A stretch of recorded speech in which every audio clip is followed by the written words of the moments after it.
Nintendo just dropped another trailer for Pokémon Scarlet and Pokémon Violet. If you were hoping for some new info, you are absolutely in luck. Not only did we get to see the new legendaries for the first time ever, but there's some big news about how we can expect the gameplay to work. Like this vid, sub to the channel, and let's dive into everything we know so far about Pokémon Scarlet and Pokémon Violet. Right now we've got two trailers released by the Pokémon Company. The first one simply showed off the new 3 starters and confirmed the version names. There wasn't a lot of information in that one. However, the more recent trailer packs all the good stuff, letting us parse through these details in the info available. So first things first, let's get y'all up to speed. Pokémon Scarlet and Violet are the first in the latest generation of Pokémon games, Gen 9. We also know that they are both coming out on the same day later this year, thanks to the new gameplay trailer announcing the official date, which is November 18th, 2022.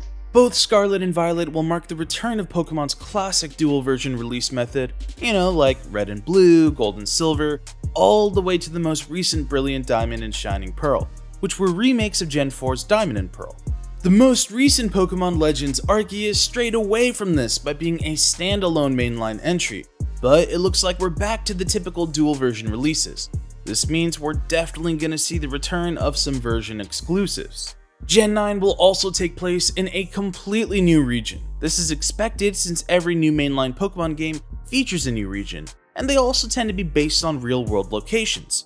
Red and Blue took place in the Kanto region of Japan, while other regions like Kalos, Alola, and Galar take their inspiration from France, Hawaii, and the UK respectively. Now we know there will be a new region, but we don't know the name yet. However, we can reach an idea based on the debut trailer. Many architectural and geographical similarities to Spain were noted according to fans, which makes this the likely inspiration for Scarlet and Violet. The new starter names Quaxly, Sprigatito, and Fuecoco also have similarities to the Spanish language.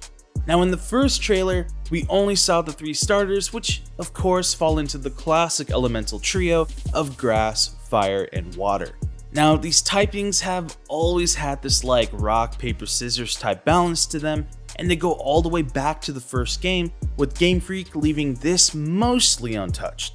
Personally, I get hyped the most when I see the starters' evolved forms, however Game Freak is still holding those cards pretty close to their chest. We did, however, get to see some brand new Pokemon. Now, we've got at least 3 non-legendary new Pokemon, such as the plant-type Smoliv, the electric mouse Pawmi, because, Pokemon don't have enough electric mouse Pokemon already, right? And the hilarious pig, Lechonk. Not LeBron, not Le Mickey, or Le Salsa, but Lechonk. It's real, and he looks and sounds kind of French, too. It's a French pig. Yeah, you might as well just end the video here. He's honestly perfect, and in fact, you know what? F the legendaries, I'm going off script. Put Lechonk on the cover, or give me some fan art of him at the Eiffel Tower. Please, make this happen, internet. In all seriousness though, Lechonk seems to be the standout for the new Pokemon revealed, and according to the official Pokemon site, Lechonk will be used by your friend and rival named Mona. Speaking of the internet, when it comes to Lechonk, everyone's been commenting on the tongue-in-cheek references the game seems to be making based on our slang. After all, referring to lovable cats and dogs as being chonky, or even, if you're cultured like me, a chunk, is basically an online pastime. Lechonk is more than welcome to the party. Anecdotes aside, we were able to catch a glimpse of several other Pokemon returning for this region, including the classic fan favorites such as Pikachu, Meowth, Psyduck, Lucario, and many others. Curiously, the trailer also showed the Hisuian variant of Zoroark, introduced in Pokemon Legends Arceus. Now, this is cool, because that opens the door up for more Hisuian variants, but it is a little confusing for me, since those of you who have played Arceus will note that the timeline of Legends Arceus is largely different than that of the modern Pokemon games. So it makes me wonder, were the events of Legends Arceus, namely the portal being open across dimensions, did that have a reverse effect, and that's why we're seeing Hisuian forms in the present day? Only time will tell. Considering that there are Hisuian regional forms though, this also opens the door for Galarian forms and Alolan forms, but we'll have to see in the future what specifically will appear in Gen 9. Lastly, out of all the new Pokemon, we've got the 2 legendaries, Koraidon and Miraidon, assuming that's how you pronounce it. and their design is pretty sick. The recurring theme seems to be that of the past and the future, or more specifically, tradition versus technology and evolution. It's an interesting concept that is pretty apparent in the design of the two legendary Pokemon. Koraidon and Pokemon Scarlet seem to be representing the side of tradition, while at the same time, Miraidon and Pokemon Violet have a more futuristic and machine android style element to their design. You might have seen the trailer and thought that there wasn't too much that pushed the envelope forward compared to prior gens. Still, there are some really intriguing features. According to the official site in the trailers, for starters, it's gonna be an open world, like, seriously, an actual open world, or more so than the past games.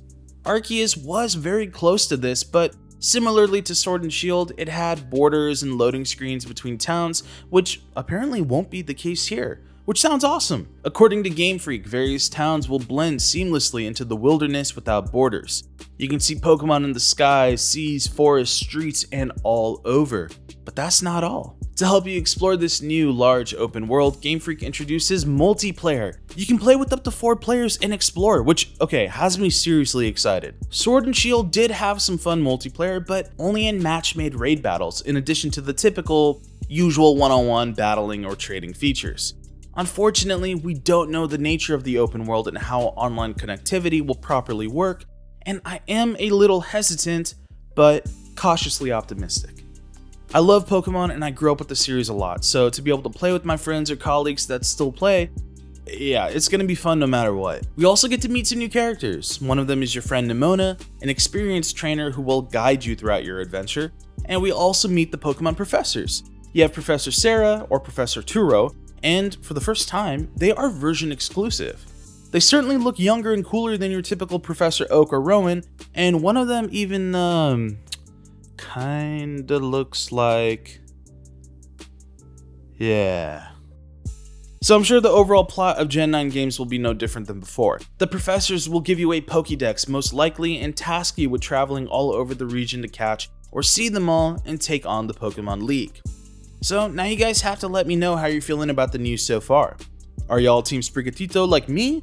What regional variants do you hope to see? And how do we feel about Professor Professor Turo? And which version are you guys gonna get? Let me know in the comments below. For everything else Pokemon, stick with GameSpot. Until next time.